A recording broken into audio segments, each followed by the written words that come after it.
बनी है। बीजेपी के नेतृत्व में इस बार सरकार चल रही है और आप लोगों को मालूम होगा कि ये सरकार बनते ही बुलडोजर चलाना शुरू कर दिया। इतना ही नहीं, हम गांव में देख रहे हैं कि ग्रामीण इलाके में सामंती ताकतें कल कमज़ोर हुई थी, उनका मनोबल काफ़ी बढ़ गया है।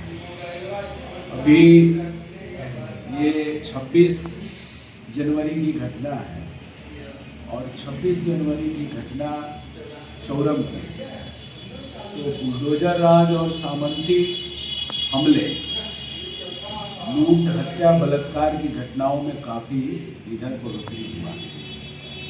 तो 26 जनवरी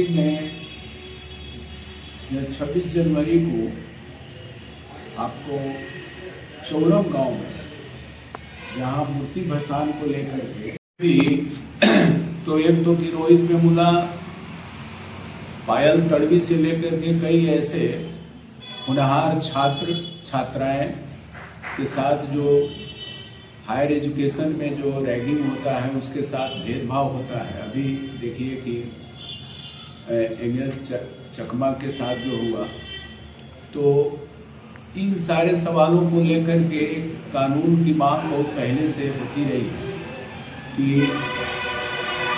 यूनिवर्सिटी में जाति के नाम पर, धर्म के नाम पर, क्षेत्र के नाम पर, लिंग के नाम पर या विकलांगता के नाम पर उसके साथ कोई भेदभाव न हो, उसके साथ किसी तरह का अत्याचार न हो, उसके साथ पढ़ाई के मामले में उसके साथ भेदभाव न किया जाए, उसको पीछे नहीं हटाया जाए। ये सवाल आज से नहीं, बहुत पहले से उठते रहा है कि एक कानून बने, बल्कि रोहित वेमुला के नाम पर एक कानून बनाने की मांग की जा रही थी। और इस दबाव में छात्र आंदोलन उस समय 2016 में, जब एक सबसे टॉपर छात्र को ये सवर्ण सामंती जो मानसिकता है, ये ब्राह्मणवादी मानसिकता है, उस ब्राह्मणवादी मानसिकता के कारण संस्थानिक हत्या इन लोगों की हुई थी। तो बाबा साहेब अम्बेडकर ने जो बराबरी का संविधान में उल्लेख तो किया है, लेकिन अभी भी ये यूनिवर्सिटी में देखिएगा कि बराबरी का हक नहीं है। इस बार एक ओबीसी के नाम पर जोड़ा गया कि ओबीसी के साथ भी जुल्म अत्याचार होते रहे हैं। उनके या तो प्रोफेसर बनने के सवाल पर हो, या नंबर देने का सवाल हो, या पढ़ाई के मामले में हो, या हर तरह के मामले में हो, भेदभाव किया जाते रहा है।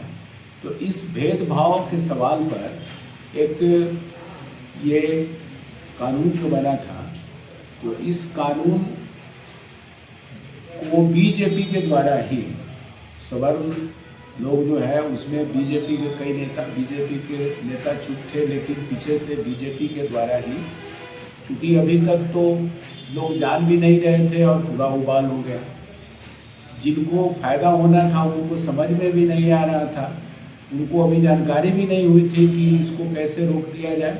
तो ये सामने आया। इसका हम समझते हैं कि सुप्रीम कोर्ट आज देख रहे हैं कि कोर्ट पर जिस तरह से बीजेपी का नियंत्रण हो गया है, तो कोर्ट का नियंत्रण जिस तरह से हुआ है, तो इसमें कोई साजिश के मामले में अचरज नहीं किया जा सकता। ये बीजेपी की ही साजिश है कि चित भी मेरी, पट भी मेरी। मतलब आपके लिए भी हम कानून लाना चाह रहे थे, लेकिन अब कोर्ट का बहाना बनाकर कि भाई दोनों को खुश करना चाहते हैं। वो चाहते हैं कि भाई आपके लिए भी कानून ला दिए और सवर्ण के लिए भी कहें कि भाई आपको मान लिए। जैसे यहाँ आप लोगों ने देखा था कि जातीय जनगणना हुआ, तो भाजपा वाले ने इसको स्टे करवा दिया, रोक लगा दिया। 9वीं यानी सूची में डालने के बजाय इसको रोक लगाने का काम किया। अभी तो कुल मिला जुला करके बीजेपी जो मनुवादी संस्कृति को स्थापित करना चाहती है, उससे आगे नहीं बढ़ेगी। इसके लेकर के लड़ना पड़ेगा, संघर्ष करना पड़ेगा।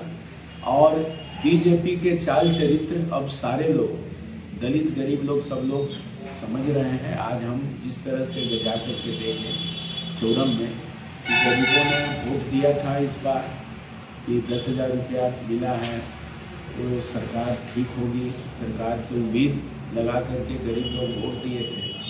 लेकिन बीजेपी के जो रवैया है और सामंती ताकतों का जो रवैया है, वो रवैया से आम गरीबों में भी अब उसके प्रति जो चीज़ें हैं, जो उसका जो भाजपा के प्रति जो एक था, तो वो अब तिलिस्म टूटने लगा है, भ्रम टूटने लगा है। तो इस घटना में और भाजपा का असली चेहरा उजागर हुआ। आंगनबाड़ी सहायिका थी जिसकी हत्या, रेप करके हत्या किया गया था, अभी तक हत्यारे पकड़े नहीं गए। तो इन सारे सवालों को लेकर हम लोग संघर्ष करेंगे और 4 तारीख से एक यात्रा निकलेगी। जहानाबाद में भी छात्रा के साथ जो जुल्म अत्याचार हुआ है, उस अत्याचार के खिलाफ 4 तारीख से यात्रा निकलेगी, जो नालंदा,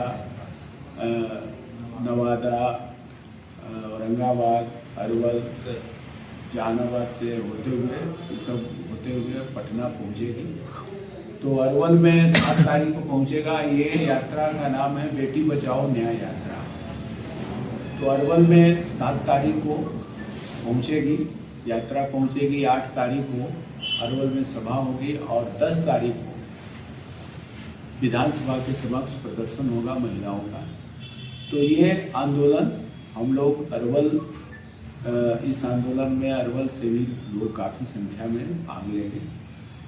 और 3 तारीख को अरवल में खास करके चौरम और इटवा की घटना और अगल बगल जिस तरह से सामंती जुल्म बढ़ रहे हैं, उस सामंती जुल्म के खिलाफ, बुलडोजर राज के खिलाफ, बढ़ते सामंती हिंसा के खिलाफ हम लोग 3 तारीख को इटवा में प्रतिवाद सभा, गरीब एकजुटता सभा हम लोग